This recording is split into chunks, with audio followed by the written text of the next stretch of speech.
What's up, everyone? I have made it to the edge of Arizona. In exactly a half hour, I could cross the border into California, at least the edge of Southern California. I'd still be like 2 hours away from Los Angeles, but there's no reason to go to Los Angeles at all. But yeah, in a half an hour, so tomorrow morning, I will officially cross into California, and it'll be Saturday morning, so I will have reached my goal. My overall goal is to be back in the Bay Area by Sunday, so that means I need to like cross the border and just straight up like drive so that I'm back in Berkeley by Sunday. So yeah, the sad thing is, on the way to the East Coast and on my way back to the West Coast, I've had to pass the Grand Canyon area without actually seeing the Grand Canyon twice. Okay, had to. I mean, it has to do with timeline. It has to do with things I need to take care of. And honestly, I need not be distracted right now so that I can get in a good reset. Hi, Mickey. Come say hi. Say hi. He's like fascinated. He's never seen palm trees before. I don't know how he feels about them. He's also just trying to get to my salad right now. He just got finished eating his own food. By the way, I prepped this salad on Instagram this morning. I've been doing a lot more of my health and fitness and healthy life goal stuff, at least day in the life stuff on Instagram, and I think I'm going to keep doing that. I'm still going to do like an official sort of like Monday check-in, but as far as like, I realize people do feel like, why are you compressing everything into this Monday? Especially people who are like really interested in sort of following along on that journey and on their own journeys and finding oneness with that content. I'm putting a little bit of extra of that on Instagram in like short videos that are focused around health and wellness. And I'm also throwing in I did a video at a truck stop on Instagram as well. And so I'm trying to pump up the content over there, especially the kind of stuff I like doing videos not like this on YouTube, like edited, be there with me in the day type stuff. And it's really actually hard to do it in this format. It's hard to do it in a live format because, you're sort of stuck with one shot, or like you get these awkward moments of sort of like moving the camera around. And while it's more real, it doesn't, for me, feel like I'm really bringing you guys with me. Whereas when I edit a video, it feels like I've really shown you like the feeling of that moment. Like when I did the Superman video and I got those shots outside the rest stop and you got to kind of really see where I am. I don't get to do that as much with this format. And so like a lot of this type of format, I'm going to be shifting over to Instagram as I shift back more into edited videos on my main channel. Obviously there'll always be lives and things like that, but I really like giving the feeling of like the whole day, which is much harder in this format. But in general, I'm going to take a bite of my salad. See, this is why I shouldn't try to like eat on camera, because I start talking and running my mouth. And then, well, luckily this is salad, so it can't like get cold. But when I have like hot tea or like soup, and then I start doing a video and then it just gets cold and it's like unappetizing. But luckily this is a salad, so it's going to be a room temperature salad. It's kind of cold because it just came out the fridge. But like I said, excuse me, I did meal prep for this on Instagram this morning, talking about how I'm trying to troubleshoot sort of the problem of, fast food. I just made this fast food by being prepped with salads for 2 days, so that today and tomorrow, all I have to do is grab this out the fridge, take the lid off, eat it. Fast food without being fast food. Because right now, I'm at a Pilot Flying J in Arizona. I'm going to pick up the phone. Now you get to look at my hand for a second. So, you see that sign up there? Little Miss Wendy? Little Miss Wendy is dangerous because Little Miss Wendy has a sour cream and chive baked potato that it's so hard for me to bypass when I'm near Little Miss Wendy. So we're going to reject Little Miss Wendy because we will be staying at this Pilot tonight in Arizona. I don't know how well I can show you guys out the window. And we're not going to eat from Little Miss Wendy. Thank you, Little Miss Wendy, for having a delicious baked potato, but we're not going to do that. But otherwise, like, there's really not much to say here. I'm doing good. I did get the question on my previous video, so I wanted to talk about it real quick. Sorry, I had to poem you guys again. What's the rush to California? While I don't have a house in California, you know, when you're traveling, you're far away from sort of where all of your home items are set up. Now, let's say you have a mom. I don't have a mom, not a living mom. She's passed away. But let's say you have a living mom, and mom can go check your mail for you and let you know if anything important has come. That's a convenience, you know, that's somebody else can go and troubleshoot those things for you. When it comes to setting appointments, a lot of times you can't get next day appointments. They're like in the future. So if you're not planning on being in an area long, it's hard to set appointments. And especially for Mickey, there's still some things I need to take care of. He hasn't been microchipped. He hasn't been fixed. And he still has some vaccination stuff to catch up on. I can get his flea treatments anywhere. I'm swapping from the one I got from the vet to like an over-the-counter one, because according to my research, it's not going to make. It's not. I can switch to a topical flea treatment. It doesn't need to be the one from the vet.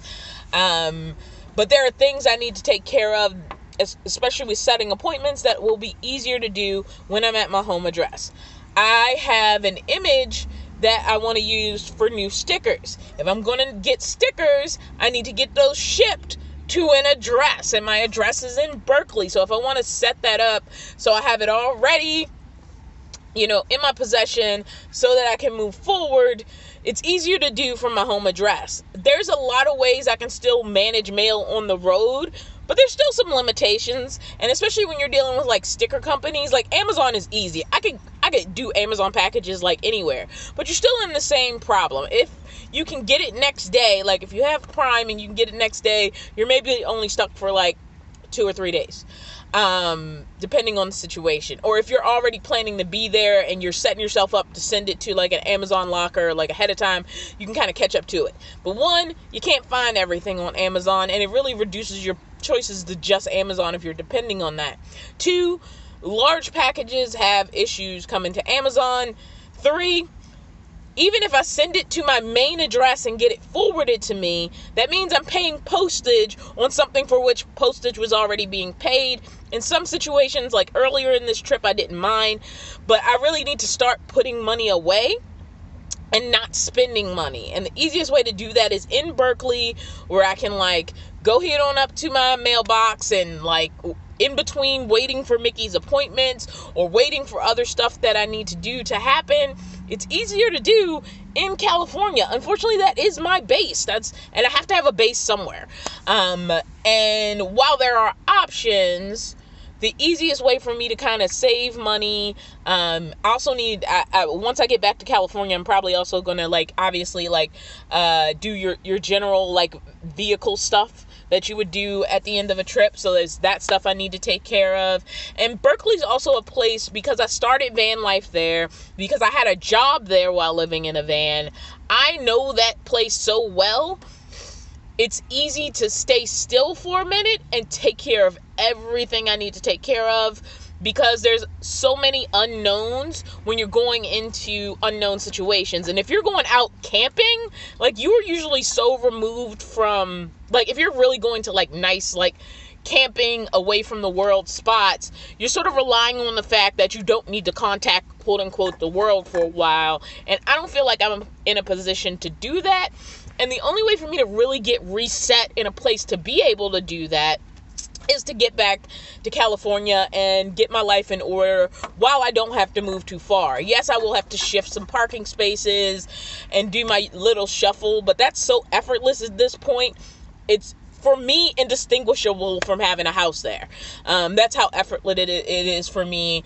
There's also friends I haven't seen since I left and went to Baltimore, and I feel the same way about when I got to Baltimore. There were people I hadn't seen that I wanted to see, but in leaving California, I left people behind in California that have been like a solid part of my like circle living there. So even though California's like only been the last 3 years and Baltimore was like the first 37 years of my life, is that math right? 37?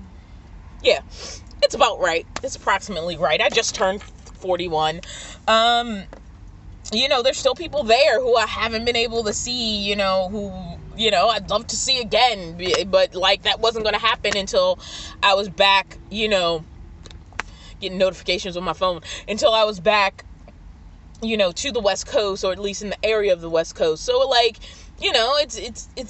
it's life. It's what it is. And California is where my base is, and Berkeley specifically is my home base, even though I don't have a house there. And there are parts of me that miss it. I mean, like, I didn't realize it was home until I was so far away from it. And especially when I was back in Baltimore, like the place I lived for like 37 years of my life without really going anywhere else. It didn't feel like home. It definitely felt like being away from home. Whereas this feels like coming home, and it's sort of like good to get that confirmation that you have those feelings in those places. Now, I probably won't want to be there long once my life is kind of back in order, and I definitely want to get out and do some exploring, especially like probably still on the West Coast-ish where like the weather's still nice. Maybe go down to Arizona, within the next couple of months, maybe go through Nevada within the next couple of months and really spend some time like seeing what's there. I probably will go back to the East Coast next summer, and I'll do it without the burden of like having a storage unit there that I need to take care of. Because that's the thing, like this trip was about business. Anything else I did in addition to that business, which was closing the storage unit, was just extra. And that included like the time I spent in Utah. It included the time I spent in Colorado, and I took those diversions like really early in my trip, to the point where I got to around, I think like Tennessee, and I couldn't afford those diversions anymore because it was going to get cold. And I don't have a diesel heater. I don't have a Webasto. I am definitely not prepared to live in this van through like a legitimate like East Coast Baltimore winter. I mean, like that's what it is. I wasn't even going to put myself through that. I was going to head back before winter, and I already got to the East Coast later than I planned, to the point where I had to almost shut everything down and just really concentrate on clearing out that storage unit. And that's where a lot of the stress came from, I think. There's other things that were going on, but a lot of the stress was just that. And then feeling guilty that after I hadn't been in Baltimore for 3 years, I couldn't spend more time reconnecting with things there because I just did not have the time. And I carried a lot of that guilt, I think, as I left. And I think that has contributed to some of the difficulty in staying disciplined. But I think that's all I got for this video. Another ramble on the road. Like I said, actually, by the time you guys see this video, by the time it's uploaded and on YouTube, which will probably be Saturday morning, like I said, I'll probably already be in California, because that's the plan, is to bust into California tomorrow. I'll still be like 11, 12 hours from Berkeley. So I still got a lot of driving left if I want to make it by Sunday. It's definitely not going to be, quick. I'm still a long way from home, but sort of like crossing the border will feel like an accomplishment. I did it. I definitely got back across the country way faster than I did get across the country. But also, like, I knew I needed minimal distractions. I just need to get back to a place where I feel settled and reset. So I don't even feel like, yes, it sucks that I've been near the Grand Canyon twice now, and haven't been able to stop and explore. But when I go, I don't want to feel rushed with this to-do list to do things. And so I need to get back to California. I need to get myself reset. I need to get some things in order with the channel. I need to at least attempt to catch up on emails and messages, and then go, actually explore with this clear headspace, because that's what getting rid of that storage unit was about. That storage unit was the last financial burden tying me to an old Dawn. And so getting rid of it was part of, crossing into this new Dawn of not having that obligation anymore. Like, having a reason, honestly, to, like, go back to the East Coast next summer just for fun. And not with obligations and weight on my shoulders about things I don't need to carry anymore. All right. See you in the next one. I'll be in California by then. I don't know where in California. Maybe southern, maybe the Middle Valley, maybe northern, but I'll be somewhere in California in the next one.